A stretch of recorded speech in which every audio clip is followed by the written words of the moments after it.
Nabili kong lagay ng ice cube. Diba ang cute? Silicone na yung ilalim niya. Tanggalan natin. Kasya lang siya dito.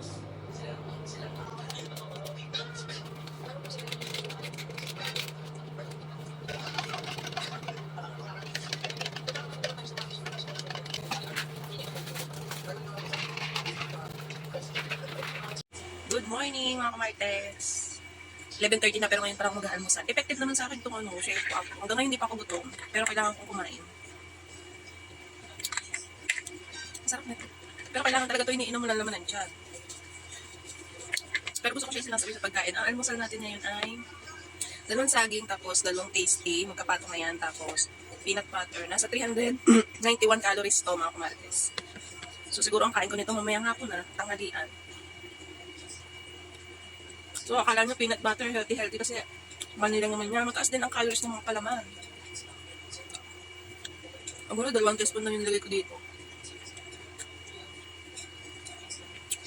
Sa calorie intake ko, mga kumarlas, kada nababa ako ng timbang, nababa din yung calorie intake ko. Kumpara nung una na 75.5, 1.8 yung calorie intake ko. Nung nababa siya, bumababa din yung calorie intake ko. Ngayon, nung sumunod, nung nag 74.5 ako, naging ano na lang ako, ang intake ko ay 1790. Tapos ngayong 73.2, ano na ako ngayon, 1750 na yung calorie intake ko. Pababa siya ng pababa. So yung calorie intake ko, hindi ko siya nakukonsume ng lahat.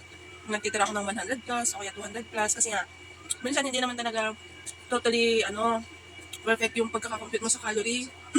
Siyempre may tumataas, may bumababa. Kaya palagi dapat may tira. Nag-print nga pala ako.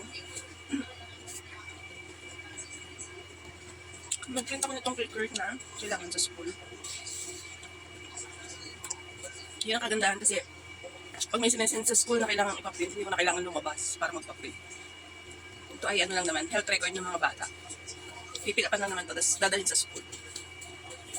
Printin ko na, pipilapan ko mamaya. Ayun, baka kumain si Cody nakawala kanina madaling araw. Nagasing ako. Ginising ako ng asawa ko si Cody nakawala. Harbi nung kinagat daw. Pero nung tinignan ko yung kagat sa likod, parang galos, parang pinalmot. Kasi hiwa siyang pa ganun, pahaba. Sabihin kagat naman yun. Ang kagat naman ganyan. So, siguro nilalamig si Cody kaya nakalpas. Tapos nakita yung asawa ko kung saan bumalik sa kulungan. Alam na alam ko sinong amo.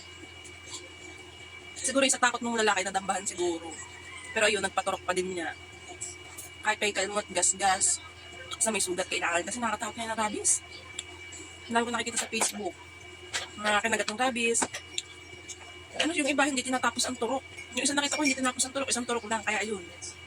Talagang ano pa naman ng rabies ngayon, lalo na pag kayo mga asong galalak at hindi alaga. Hindi mo alam kung ano mga kinakain ng mga aso. Kaya mahirap.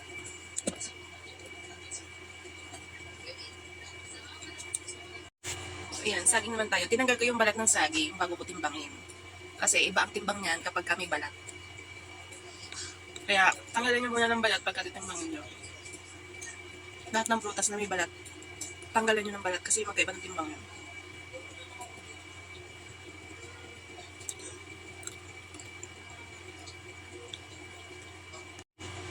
Dahil maulan ngayon, magluluto ako ng may sabaw. Magluluto ako ng nilaga.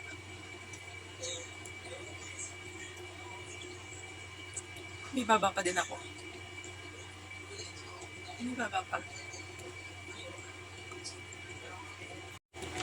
So yan, itry niyo din si Chef Wapo. May gluto tayo na rin ito kung pag-load. Pero ang habol ko dito yung yung Garcinia Cambodia kasi para hindi ka makaramdam ng gutom.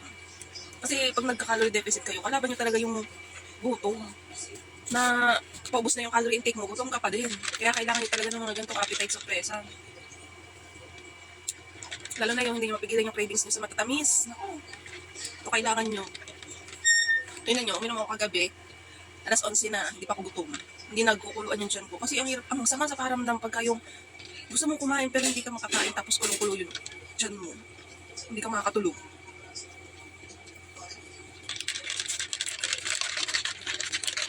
So marami gumagamit ng Chef Apple juice, lalo na yung mga content creator, mga influencer. Siyempre, try din natin. Content creator din naman tayo Di try din natin. Mali mo, maging endorser pa tayo ni You Glow, babe. yung na-try ko na din yung capsule nila. Kaya lang hindi ko nga na-diretso yun. Masyadong pricey. Pero yung sabon na, yung You Glow, yung Beauty White Soap, yun. Ginagamit ko talaga yun. Yung sabon ko. Tapos ito na-try ko din yung kanilang Shepo Apple Juice. Lahat ng product ng You Glow, babe, maganda talaga. So yan, ilalagay ko na lang sa comment section. Baka gusto niyo din bumili at gusto niyo mag-glow at pumayat. Try nyo to.